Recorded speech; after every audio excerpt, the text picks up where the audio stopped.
Tears streamed down Clara Miller's face as the word "fired" echoed in the noisy diner, each syllable a hammer blow to her already fragile world. Her manager's voice was cold, clinical, citing breach of company policy and unauthorized transactions. The transgression. Paying for a hungry, destitute man's $15 meal with her own tip money. As she was escorted out, her uniform stripped from her, she felt the burning stares of co-workers and customers. She had lost everything for a simple act of kindness. But what she didn't know, what no one could have known, was that the homeless man she helped was no homeless man at all. And his return the next day wouldn't just change her life. It would shatter the very foundations of the multi-million-dollar corporation that had just cast her aside. The alarm on Clara Miller's phone didn't so much chime as it shrieked a piercing 500 AM digital scream that sliced through the thin walls of her small apartment. For a moment she lay still, the familiar ache in her lower back, a dull reminder of yesterday's 12-hour shift. The scent of stale coffee and the faint, sweet smell of her son's lavender-scented laundry detergent hung in the air. This was her world, a symphony of exhaustion and love played on a loop. She slid out of bed, her bare feet meeting the cold linoleum. In the other room, her 7-year-old son Leo coughed a dry, rattling sound that made her heart seize every time. His asthma was a constant, unwelcome guest in their lives, its presence dictated by the changing seasons, the city pollution, and the cruel lottery of genetics. The new nebulizer sat on his bedside table, a plastic monument to their last emergency room visit and the mountain of debt it had created. Clara was 29, but on mornings like this she felt 100. Her reflection in the bathroom mirror showed a woman she barely recognized. The bright, hopeful eyes of her youth were now framed by faint lines of worry. Her blonde hair, once her pride, was perpetually pulled back in a severe, functional ponytail. She was a waitress at the Golden Spoon Diner, a mid-tier establishment owned by the sprawling corporate giant Kensington Eateries, Inc. It wasn't a glamorous job, but it was a job. It paid the rent just barely, and kept Leo's inhalers filled most of the time. The uniform was a drab polyester affair, a pale yellow dress that always seemed to smell of fryer oil, no matter how many times she washed it. As she buttoned it up, she ran through the day's mental checklist. Drop Leo at Mrs. Gable's. Pray there's no traffic. Remember the Wednesday soup special is clam chowder, and most importantly, stay on the right side of Brenda Vance. Brenda was the diner's manager, a woman who seemed to be forged from steel corporate policy and burnt coffee. She managed with a clipboard in one hand and a stopwatch in the other. To Brenda, customers weren't people. They were tickets. Employees weren't a team. They were units of labor. Everything was a metric table: turn time, average, guest check, side dish, upsell percentage. Compassion was an inefficient variable she had long since eliminated from her management equation. "Miller, you're 3 minutes late," Brenda would say if Clara clocked in at 6:03 a.m. That's 180 seconds of unproductive labor cost the company has to absorb. Clara swallowed a dry piece of toast, kissed a sleeping Leo on the forehead, and whispered, "Be good for Mrs. Gable, sweetie. Mummy loves you." She scribbled a note, left it on the counter with a small glass of juice, and slipped out into the pre-dawn chill of the Chicago streets. The Golden Spoon Diner was already humming with a low-level anxiety when she arrived. The cooks were slapping bacon on the griddle, the dishwashers were clattering racks of plates, and the other morning shift waitresses were rushing around, their faces tight with a practiced, joyless urgency. "Morning, Clara," sighed Maria, another waitress, as she filled a tray with coffee mugs. "Brenda's on a warpath today. Mark Renshaw is coming." Clara's stomach tightened. Mark Renshaw was the regional manager, a corporate shark known for his surprise inspections and his penchant for firing staff to streamline operations. His visits meant Brenda would be 10 times more demanding, scrutinizing every pour of coffee, every crumb on the floor. "Great," Clara muttered, tying her apron. "Just what we need." The morning rush was a blur of frantic activity. Orders were shouted, plates were delivered, and coffee was sloshed. Clara moved with an efficiency born of years of practice, a forced smile plastered on her face. She was polite to the grumpy old man in booth 4, who always complained his coffee was too hot. She was patient with the table of indecisive tourists. She even managed a genuine laugh for Mr. Henderson, a regular who told the same joke every single day. Through it all, she was acutely aware of Brenda's hawk-like eyes, following her every move. She saw Brenda tap her watch as Clara spent an extra minute helping Mr. Henderson find his dropped glasses. She saw the slight frown when a child at one of her tables spilled a glass of water, forcing Clara to stop and clean it up. By midday, the initial rush had subsided into a steady, manageable flow. Clara finally had a moment to breathe, leaning against the service counter and rubbing her aching feet. Her tips so far were meager. She did a quick mental calculation. After paying Mrs. Gable and buying groceries, there would be barely enough to cover the copay for Leo's new prescription. The anxiety never far from the surface began to bubble up again. She had to make more. She had to get more tables, turn them faster, upsell more desserts. She had to be the perfect employee. It was then at precisely 1:15 p.m. that the bell above the diner door jingled and a man shuffled in. He was the kind of person most people try not to see. His clothes were ragged, his graying hair was matted, and his face was etched with the kind of deep, weary lines that speak of a life lived on the harsh edges of society. He hesitated at the door, as if unsure of his welcome, his eyes scanning the room with a mixture of hunger and shame. Brenda, standing near the cash register, saw him immediately. Her lips thinned into a razor-straight line. She was already moving towards him, her body language radiating hostility, ready to eject him before he could even take a step further. But Clara, whose station included the empty tables by the door, saw him first. Their eyes met for a fleeting second, and in his, she didn't see a nuisance or a problem. She saw a profound and desperate exhaustion.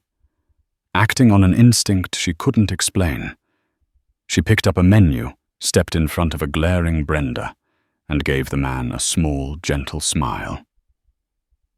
"Table 4-1, she asked, her voice soft. The man looked surprised, then nodded slowly. Brenda stopped dead in her tracks, her face a mask of incandescent fury. The battle lines had just been drawn at table 7, and Clara had no idea she was fighting for a man who held the entire world in his hands. The man slid into the cracked vinyl of the booth at table 7, moving with a stiff awkwardness as if his body ached. He hunched over the menu Clara handed him, though he didn't seem to be reading it. His gaze was distant, his hands trembling slightly as he folded and unfolded the corner of the laminated page. From across the room, Clara could feel Brenda's stare burning into her back. It was a direct act of defiance to have seated him, and they both knew it. Clara approached the table, her notepad in hand. "Can I get you something to drink to start coffees fresh?" The man looked up. His eyes, she noticed, were a surprisingly clear, intelligent blue. though they were clouded with weariness. Just water, please. Thank you." His voice was raspy, unused. When she returned with the water, he still hadn't opened the menu. He was just staring out the window, watching the city rush by a solitary island in the bustling diner.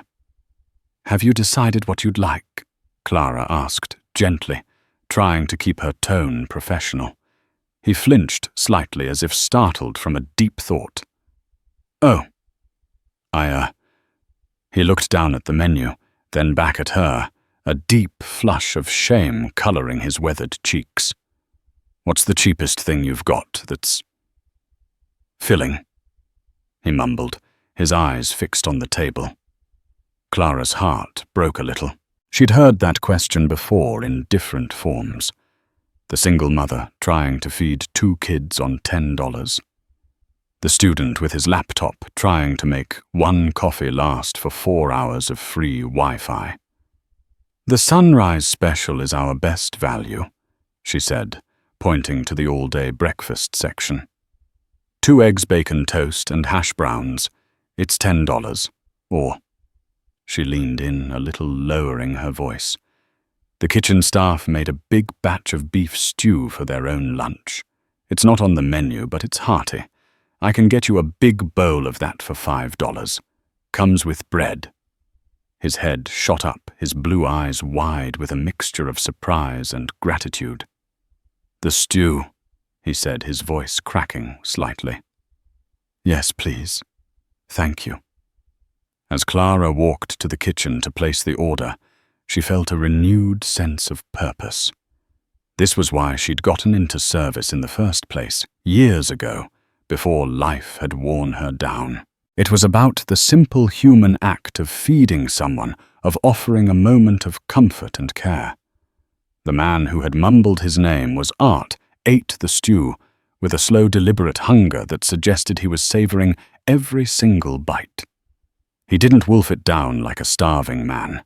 He ate with a quiet dignity that seemed at odds with his disheveled appearance. He cleaned the bowl with the piece of bread, his movements methodical. Clara kept his water glass full, checking on him, as she would any other customer, despite Brenda's increasingly obvious glares and pointed gestures towards the other, more profitable tables in her section. Art was a silent customer. He didn't complain, didn't ask for anything, but he watched. Clara didn't know it, but he was watching everything. He watched her patiently explain the menu to an elderly couple who couldn't read the small print.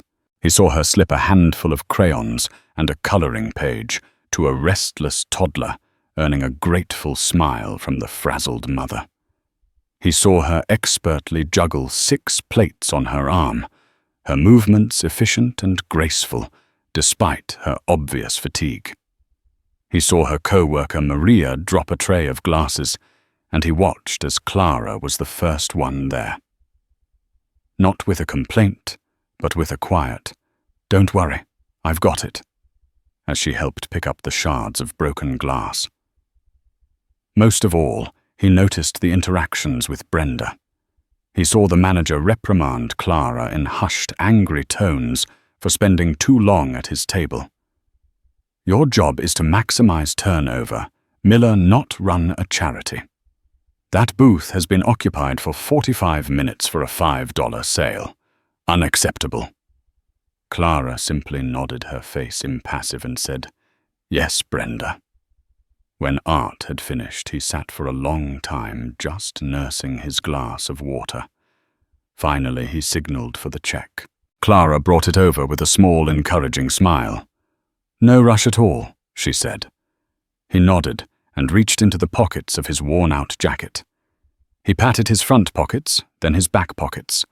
A look of confusion crossed his face, which quickly morphed into panic. He started searching more frantically, his breathing becoming shallow. "Is everything all right?" Clara asked, her smile fading into concern. "My wallet." He stammered, his eyes wide with genuine fear. "It's gone. It must have been stolen on the bus. I don't have any money. I can't pay." He looked utterly mortified, his face pale under his weathered skin. He started to rise as if to flee. "I'm so sorry, This was the moment of truth. Company policy was crystal clear, drilled into them by Brenda, and reinforced in training manuals from Kensington Eatery's headquarters. If a customer cannot pay you, do not engage. You do not make a scene. You signal the manager immediately. Brenda would then call security or the police, depending on the situation. It was a zero-tolerance policy designed to prevent theft and protect the company's assets. Clara looked at the terrified man in front of her. Then she glanced across the diner at Brenda, who was already watching them. Her eyes narrowed with suspicion. She knew what she was supposed to do. She was supposed to raise her hand, call Brenda over, and let the cold, impersonal gears of corporate policy grind this poor man into dust over a $5 bowl of stew. She thought of Leo. She thought of the overdue medical bill. She thought of her precarious financial situation and how desperately she needed this job. Losing it would be catastrophic. Then she looked back at Art, at the sheer soul-crushing humiliation in his eyes. And in that moment, her own struggles didn't make her harder. They made her softer. She understood desperation. She understood what it felt like to be one unlucky breakaway from disaster. Making a split-second decision that would alter the course of her life, she gave him a reassuring look and placed a hand gently on his arm. "Don't worry about it," she whispered, her voice barely audible. "Stay here. Please, don't move." Before the man could protest, she walked away from the table, not towards Brenda, but towards the small hidden pocket in her apron where she kept her day's tips. Clara's heart hammered against her ribs. Every instinct screamed at her to follow the rules to protect herself and her son. But the image of the man's panicked face was seared into her mind. She fumbled in her apron pocket, her fingers closing around the small, crumpled wad of bills she had earned so far. A 10 3-1s and a handful of change. $13 and some cents. It was her gas money, her grocery money, her just-in-case Leo's inhaler runs out money. It was everything. With trembling hands, she smoothed out a $5 bill and 2 ones. The check was for $5, plus tax, totaling $5,045. She would use her own money, ring it up as a cash payment, and Brenda would be none the wiser. The man could leave without the humiliation of a police escort, and she could keep the job she so desperately needed.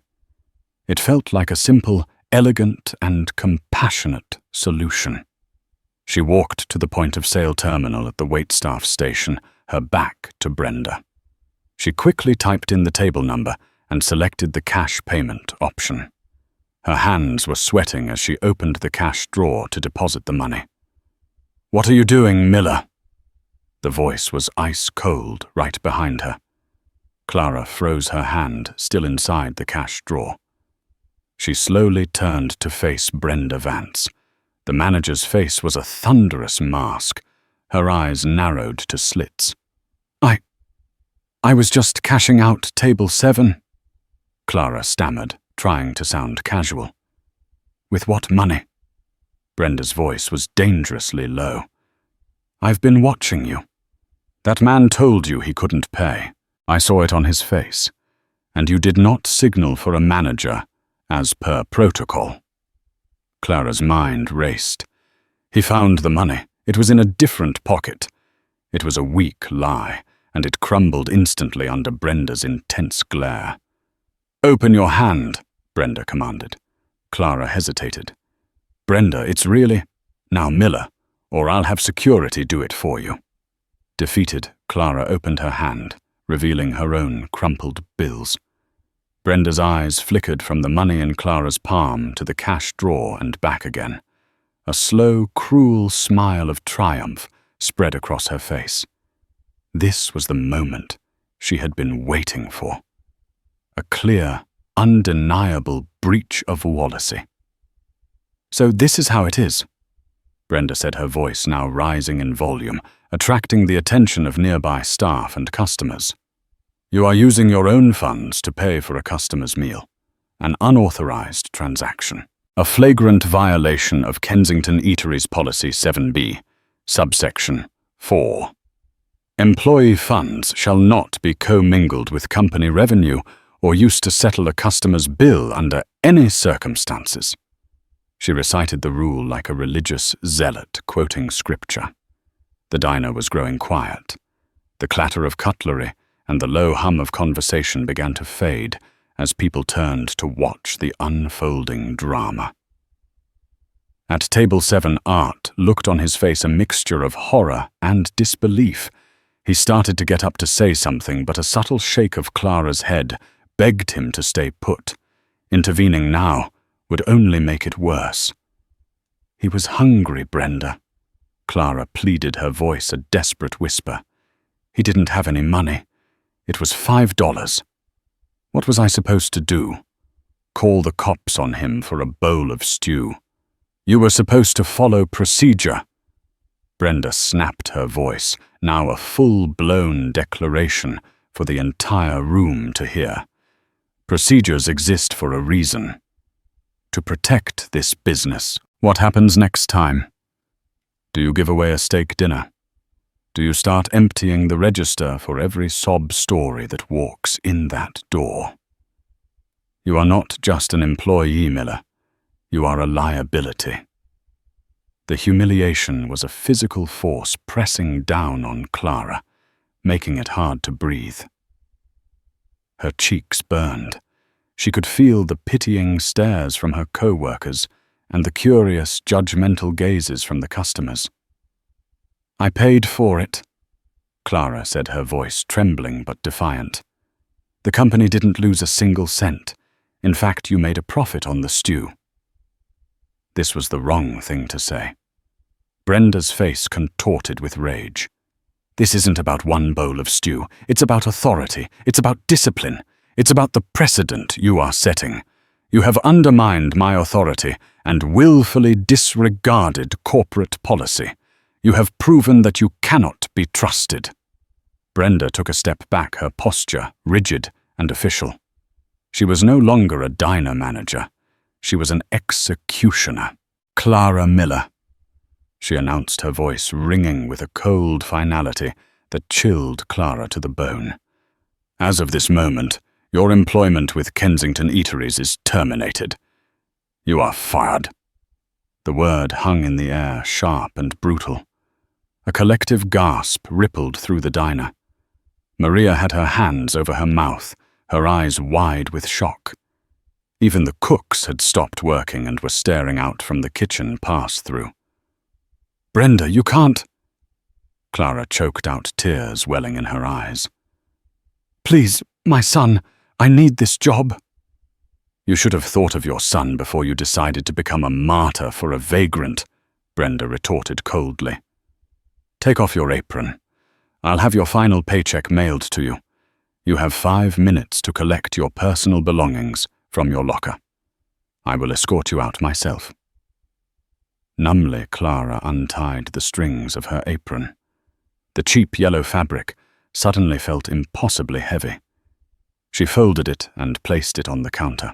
The tears that she had been holding back now streamed freely down her face. She looked past Brenda, her gaze landing on table 7. The man Art was standing now, his face pale, his fists clenched at his sides. He looked like he wanted to speak, to scream, to tear the whole place down. But what could he do? He was a nobody, a homeless man who had inadvertently cost a kind woman her livelihood. Their eyes met one last time, and in his she saw a look of profound, agonizing regret. As Brenda marched her towards the staff lockers, the silence of the diner was broken by the sound of a chair scraping back and a heavy intentional clatter. Someone had left a $20 bill on table 7 right next to the half-empty glass of water.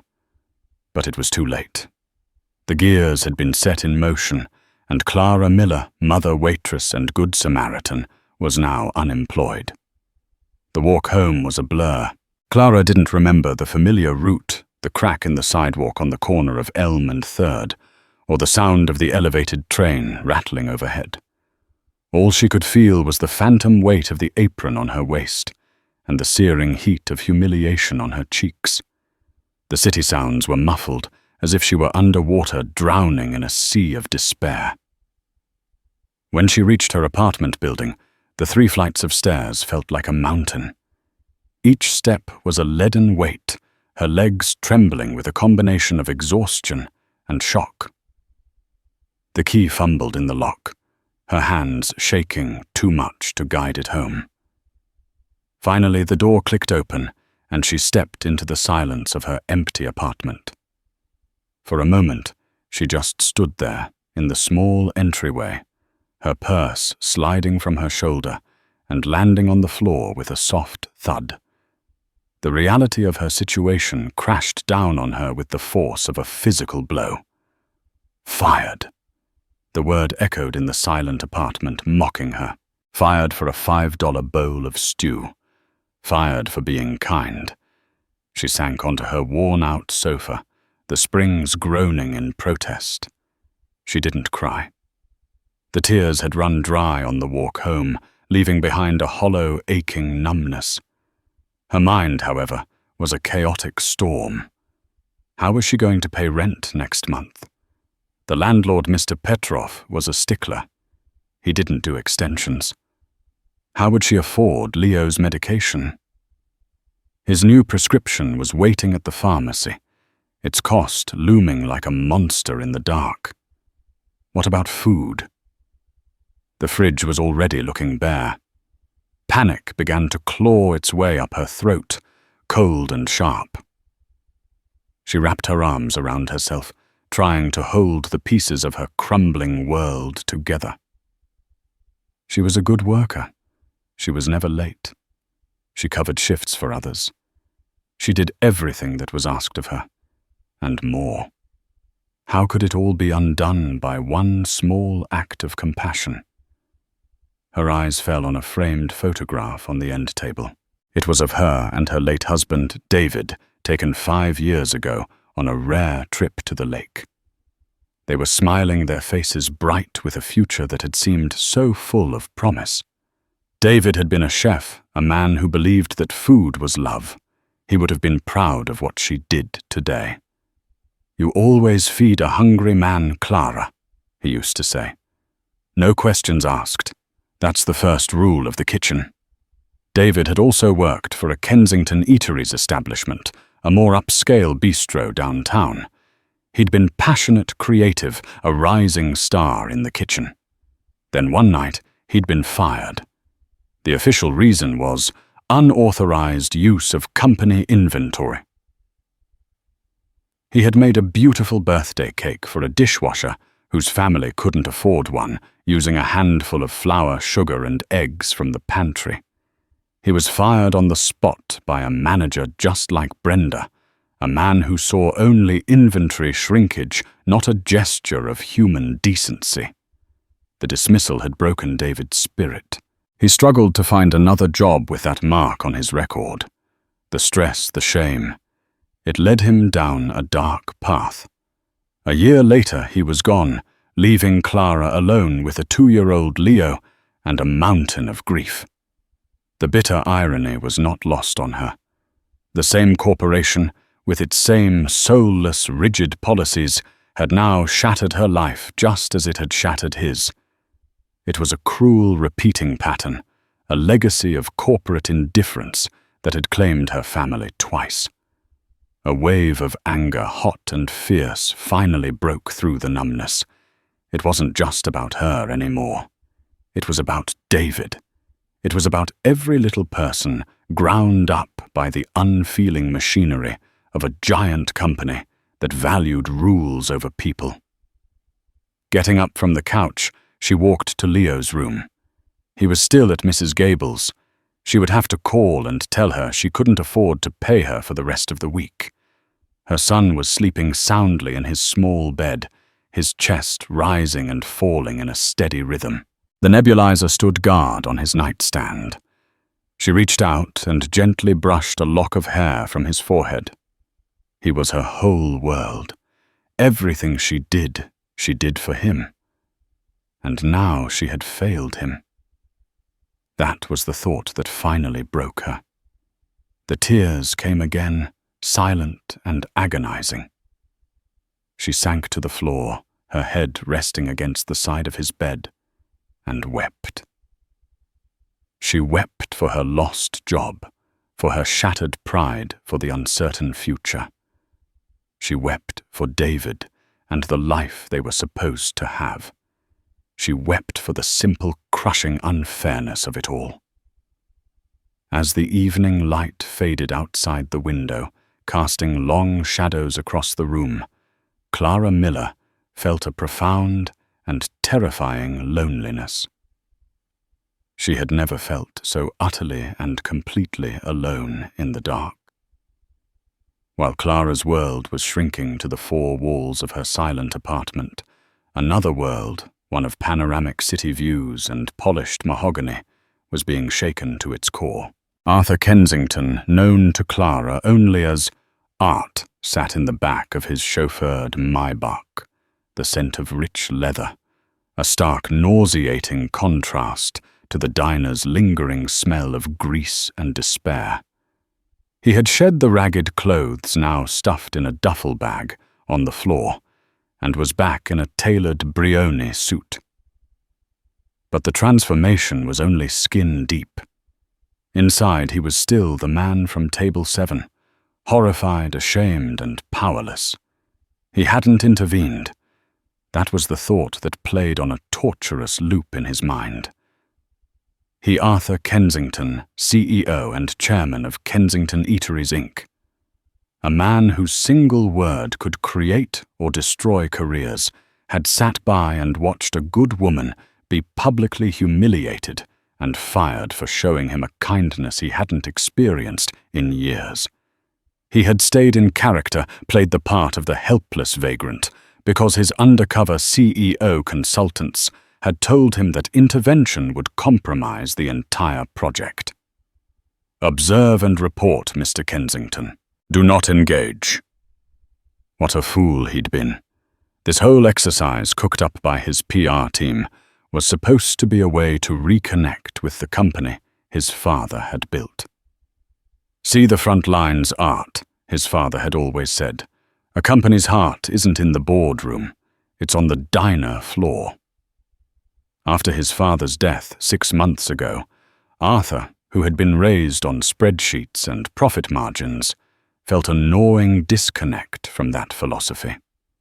He agreed to the undercover stunt, expecting to find inefficiency, maybe some minor theft, things he could fix with a memo and a new set of policies. Instead, he found Clara. And he found Brenda. He had witnessed firsthand the brutal manifestation of the very corporate culture he had fostered. Brenda wasn't a monster. She was a product. She was the perfect manager by his company's standards. She quoted policy-maximized profit and eliminated inefficiencies. And Clara, with her boundless empathy, was the inefficiency she had eliminated. The car pulled up to the gleaming Kensington Tower, a monument of glass and steel that suddenly felt like a tomb. In his penthouse office on the 80th floor, the city lights spread out below him like a blanket of scattered jewels. He had always found this view inspiring, a symbol of his power and success. Tonight, it just made him feel small and isolated. "Get me Mark Renshaw on the line. Now," he barked at his assistant through the intercom. "And pull the complete employee file for a waitress named Clara Miller from the Golden Spoon Diner on North Clark Street. And while you're at it, get me the file for the manager, Brenda Vance. He paced the length of his office, the plush carpet muffling his angry footsteps. He had seen the fear in Clara's eyes when she pleaded for her job, mentioning her son. He had created a system where a mother's livelihood could be extinguished over 5 falls. The thought was sickening. His assistant buzzed back. "Mr. Renshaw is on line 1, sir, and the files have been sent to your secure tablet." Arthur snatched the phone. "Mark," he said, his voice dangerously calm. "Arthur Kensington. I was reviewing the performance metrics for the North Clark Street diner. Tell me about the manager, Brenda Vance." Renshaw, clearly caught off guard by a direct call from the CEO, stammered for a moment. "Mr. Kensington, sir, Brenda Vance is an exemplary manager, a real bulldog. She has the highest profit margins in my district. Table turn times are down 15%, and upsells are up 20% since she took over." "And her staff turnover rate?" Arthur asked, his eyes cold. There was a pause. "Well, sir, that is slightly higher than average. But in this industry, slightly higher—" Arthur cut him off, his voice dripping with sarcasm. "I'm looking at the numbers right here, Mark. It's the highest in the entire Midwest region. She churns through employees like they're disposable napkins. Do you reward that?" "Her results speak for themselves, sir," Renshaw said defensively. "She's a bottom-line manager. That's what we've been incentivizing." "We've been incentivizing." The words hit Arthur like a punch to the gut. Renshaw was right. The problem wasn't just Brenda or Mark. The problem was him. "We're going to talk more about your incentive programs tomorrow, Mark. Be in my office at 8 a.m., Arthur said, and hung up before Renshaw could reply. He picked up his tablet and opened Clara Miller's file. It was sparse. Hired 3 years ago. No commendations, no demerits. Just a steady, unremarkable record. He saw her address, her emergency contact information, and a note about her dependent son, Leo. Then he swiped to the next page to her personal information. He saw her last name, Miller, and next to it, the name of her late husband listed as her former next of kin, David Miller. Arthur's blood ran cold. David Miller. The name echoed from the past. He quickly accessed the company's terminated employee archives, his fingers flying across the screen. He typed in the name. One result. David Miller, former line chef, terminated 5 years ago from the Kensington Grill.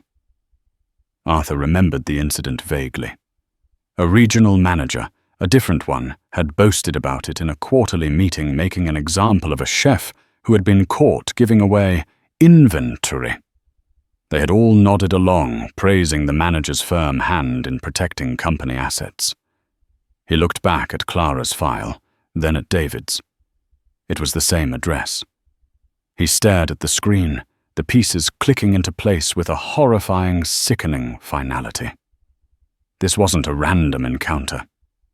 This was a ghost of his company's past, a direct consequence of a culture he had helped build and perpetuate, coming back to haunt him. He had not just witnessed an injustice, he had participated in the second act of a tragedy his own company had written. The view from his window suddenly seemed to mock him. He had built an empire on a foundation of cold, hard numbers, and in the process he had crushed the lives of real people. People like David. People like Clara. A profound, soul-deep shame washed over him, followed by a white-hot resolve. This was not something a memo could fix. This required more than a policy change. This required a reckoning. He buzzed his assistant again, his voice now steady and imbued with a commanding clarity he hadn't felt in years. "Cancel my 8 a.m. meeting with Mark Renshaw," he said. "Clear my entire morning schedule, and have my car ready at 7:30 a.m. I'm going back to the Golden Spoon Diner." The next morning, the Golden Spoon Diner was operating with a nervous, subdued energy. Clara's absence was a palpable void. The staff moved with a hesitant caution, every action performed under the shadow of the previous day's brutal firing. Brenda Vance patrolled the floor like a victorious general, her posture even more rigid than usual, her presence a clear warning to anyone else considering stepping out of line. She was sipping her coffee near the register when the bell above the door jingled.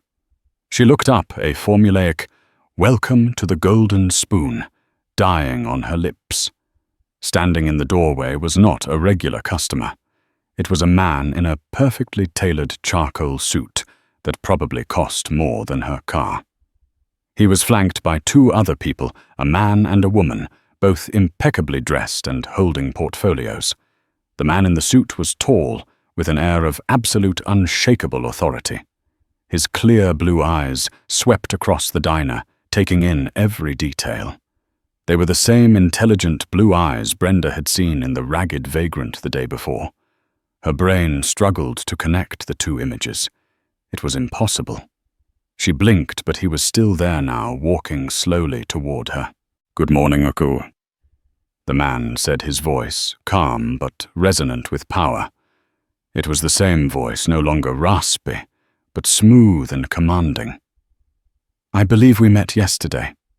You, however, met Art. My name is Arthur Kensington." Brenda's coffee cup slipped from her fingers, shattering on the floor and splashing hot liquid across her sensible shoes. She didn't even notice. The name echoed in her ears, Kensington, as in Kensington Eateries. The staff behind the counter froze. The low chatter of the few morning customers died away. Mr. Kensington," she stammered, her face draining of all color. I had no idea. Sir, it's an honor. I didn't recognize you." "That was the point," Arthur said coolly, his gaze unwavering. "I came to see my company from the perspective of a customer, or in my case, from the perspective of a man with nothing. And what I saw was illuminating." He gestured to the two people with him. "This is Elizabeth Shaw, my head of human resources, and this is Michael Chen from my legal department. We're here to conduct an immediate and thorough operational review." He then turned his attention to the rest of the stunned staff. "I would like to assure you all that your jobs are safe. We are here to fix what is broken, not to punish those who have been forced to work within a broken system." His gaze landed back on Brenda, and all warmth vanished from his eyes. "I saw a manager who prioritizes policies over people, who values a $5 transaction over human dignity, and who fires a dedicated, compassionate employee without a moment's hesitation to enforce a soulless rule." Brenda was trembling now, her carefully constructed world collapsing around her. "Sir, I was just following procedure. The company handbook, I am well aware of what the handbook says." Arthur interrupted, his voice sharp as glass. "I signed off on it, and I have never been more ashamed of my own signature. You did exactly what the system I created taught you to do, and that is the problem." He turned to his HR head. "Elizabeth, I want you to begin one-on-one interviews with every employee here. I want to know everything, unfiltered, unedited. I want to know about their struggles, their fears, their ideas." Then he pulled out his personal phone. He scrolled through a contact and pressed call. He put it on speaker for Brenda to hear. After 2 rings, a weary, grief-stricken voice answered. "Hello, Clara Miller?" Arthur asked, his own voice softening considerably. There was a pause. Yes? Who is this? My name is Arthur Kensington. You helped me yesterday at the diner. I was the man at table 7. The silence on the other end of the line was heavy with confusion and disbelief. I don't understand. I know you don't, and I am so profoundly sorry for what happened to you, more sorry than I can possibly put into words. What you did was the kindest, most decent thing I have seen in a very long time, and you were punished for it. That ends today. He took a deep breath. Clara, I need to ask you to come back to the diner. Right now. There's something we need to discuss in person. It's important. It's about your husband, David. At the mention of David's name, there was a sharp intake of breath on the other end of the line. Brenda's eyes went wide. She knew about David Miller's firing. It was a legendary story among Kensington managers, an example of how to maintain standards. The full horrifying scope of the situation was finally dawning on her. I'll be there in 20 minutes, Clara said, her voice no longer weary, but filled with a new sharp and uncertain intensity. Arthur ended the call and looked at Brenda, whose face was now a pale, ghostly white. The woman you fired yesterday, Arthur said, his voice low and heavy with meaning, was the widow of a man our company already failed once. You didn't just fire a waitress, you repeated history, and I was there to witness the whole shameful cycle. Now we are all going to sit here and wait for her to arrive, and we are going to begin to make it right. Clara walked into the Golden Spoon diner like a person entering a dream. The 20-minute taxi ride paid for by the car service Arthur Kensington had sent had done little to prepare her for the scene inside. Her former co-workers were gathered in small, hushed groups. Her former manager, Brenda Vance, was sitting stiffly at a table, pale and silent. And in the center of it all stood the man from table 7, no longer Art the vagrant, but Arthur Kensington, the CEO, his powerful presence commanding the entire room. He turned as she entered, and the look on his face was one of deep, undisguised remorse. He walked toward her, meeting her in the middle of the diner floor. "Clara," he began, his voice filled with an emotion she couldn't quite place. "Thank you for coming. First, before anything else, I want to apologize. What happened to you yesterday was an unforgivable failure on my part, and on the part of the company I lead.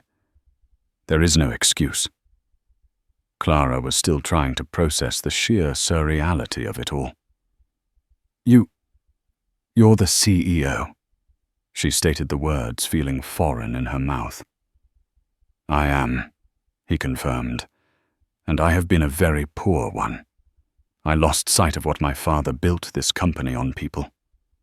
You reminded me of that, your compassion, your integrity, even when it cost you everything. That is the core of what this business should be." He gestured to an empty booth. "Please, sit with me." Hesitantly, she slid into the booth, and he sat opposite her. For the first time, she wasn't his waitress. They were equals. "When I looked at your employee file," he continued gently, "I found something that stopped me in my tracks. Your husband's name. David Miller. I remembered his case." Clara stiffened old wounds, reopening with a fresh, sharp pain. "You fired him for giving a birthday cake to a man who had nothing." Arthur didn't flinch from her accusatory gaze. He met it head-on. "Yes," he said, his voice thick with regret. "We did. It was a decision made by a regional manager, but I was the CEO. I endorsed the culture that allowed it to happen. A culture that prized a few dollars worth of flour and sugar over a man's dignity and career. I see now with a clarity that sickens me that David's firing wasn't just a mistake. It was a moral failing, a failing that I believe contributed to what happened to him. and for that, I am truly, deeply sorry." Tears welled in Clara's eyes, but this time they were not tears of despair. They were tears of validation of a long-held pain finally being acknowledged. "Clara, I cannot undo the past," Arthur said, leaning forward, his voice earnest. "I cannot bring David back, but I can promise you starting today that his legacy and your act of kindness will become the catalyst for a fundamental change in this entire corporation." He paused, collecting his thoughts. "I didn't come here just to offer you your job back. Frankly, you deserve better than that.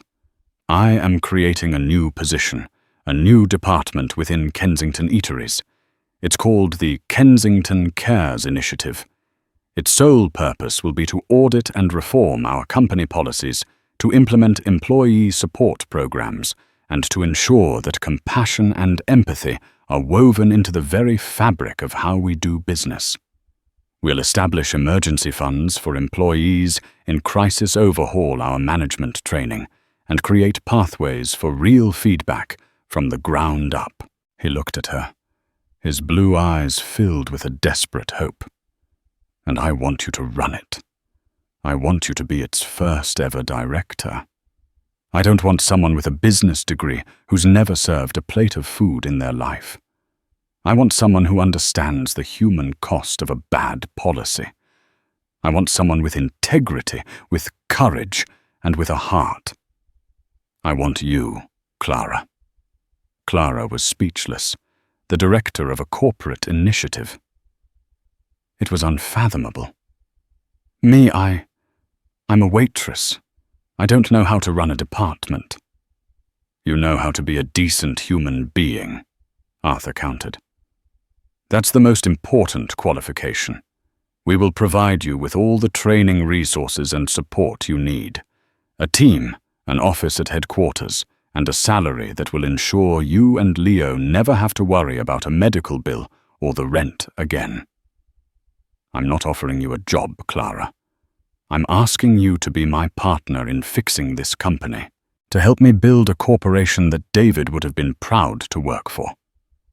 Across the room, Brenda Vance watched this exchange, her face a complicated mask of shock, shame, and perhaps for the first time, a glimmer of understanding. Her world of rigid rules and cold metrics had been turned upside down by a single act of kindness she had tried to stamp out. Clara looked at Arthur Kensington, the man she had fed when he was hungry. She thought of Leo, of David, of the endless, exhausting struggle. And for the first time in years, she saw a light at the end of the tunnel. Not just an escape from her circumstances, but a chance to build something better, to give meaning to her own suffering and to David's memory. A slow, tentative smile touched her lips. "Okay," she said, her voice clear and steady. "Yes, I'll do it."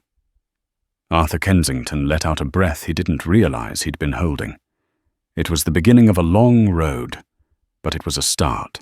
The Golden Spoon Diner, once the scene of a cruel injustice, had just become the birthplace of a revolution, all because one waitress chose kindness over policy, and one CEO was finally willing to see the human beings behind his bottom line. The story of Clara Miller and Arthur Kensington isn't just about a job lost and a fortune gained.